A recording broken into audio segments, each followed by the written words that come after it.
उसने तो दुनिया को दिशा देने का सामर्थ्य दिखाया है और ये हमारे फेडरलिज्म की ताकत है। और उसी फेडरलिज्म के कारण और उसी कोऑपरेटिव फेडरलिज्म के कारण आज हम यहाँ प्रगति कर रहे हैं। आदरणीय सभापति जी, इस नए सदन में भी, नई हमारी पार्लियामेंट बिल्डिंग में भी उस फेडरलिज्म का एक अंश जरूर नजर आता है, क्योंकि जब बनता था तब राज्यों से प्रार्थना की गई थी कि कई बातें ऐसी हैं जिसमें हमें राज्यों की कोई न कोई याद यहाँ चाहिए, लगना चाहिए कि ये भारत के सभी राज्यों का प्रतिनिधित्व यहाँ है। और यहाँ कई प्रकार की ऐसी कलाकृतियाँ, कई चित्र जो पूरे हमारी दीवारों की शोभा बढ़ा रहे हैं, वो राज्यों ने पसंद करके अपने यहाँ राज्य की श्रेष्ठ चीज भेजी है।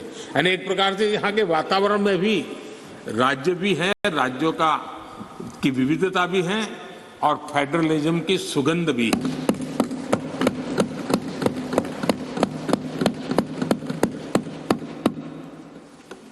आदरणीय सभापति जी,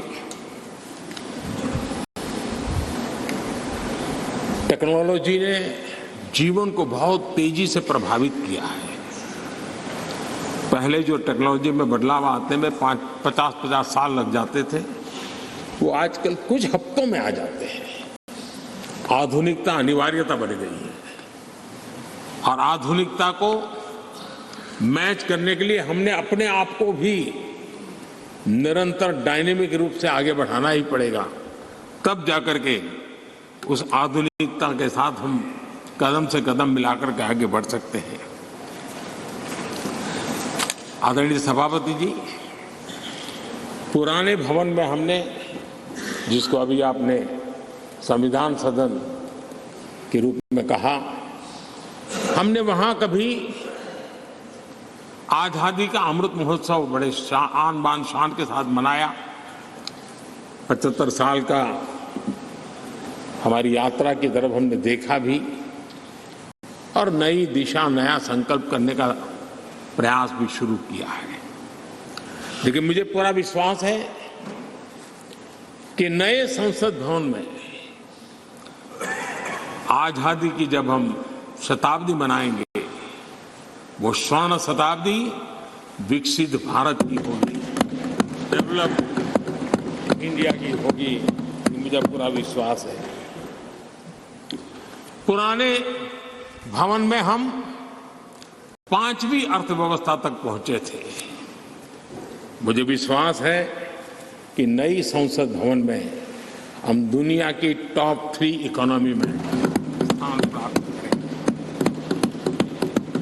पुराने संसद भवन में गरीब कल्याण के अनेक इनिशिएटिव हुए, अनेक काम हुए।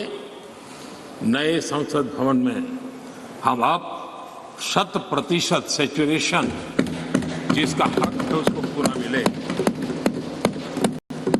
आदरणीय सभापति जी, इस नए सदन की दीवारों के साथ साथ हमें भी अब टेक्नोलॉजी के साथ अपने आप को एडजस्ट करना पड़ेगा, क्योंकि अब सारी चीजें हमारे सामने आईपैड पर है। मैं तो प्रार्थना करूंगा कि बहुत से माननीय सदस्यों को अगर कल कुछ समय निकाल करके उनकी अगर परिचित करा दिया जाए टेक्नोलॉजी से, तो उनकी सुविधा रहेगी।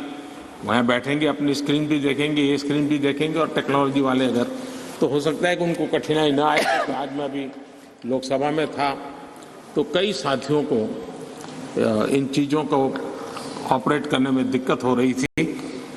तो ये हम सबका दायित्व है कि हम उसमें सबकी मदद करें। तो कल कुछ समय निकाल करके अगर ये हो सकता है तो अच्छा होगा। आदरणीय सभापति जी, इस डिजिटल का युग है। हमने इस सदन से भी उस चीजों से आदतन हमारा हिस्सा बनाना ही होगा। शुरू में थोड़ा दिन लगता है, लेकिन अब तो बहुत सी चीजें यूजर फ्रेंडली होती हैं, बड़े आराम से इन चीजों का अडॉप्ट किया जा सकता है। हम इसको करें। Make in India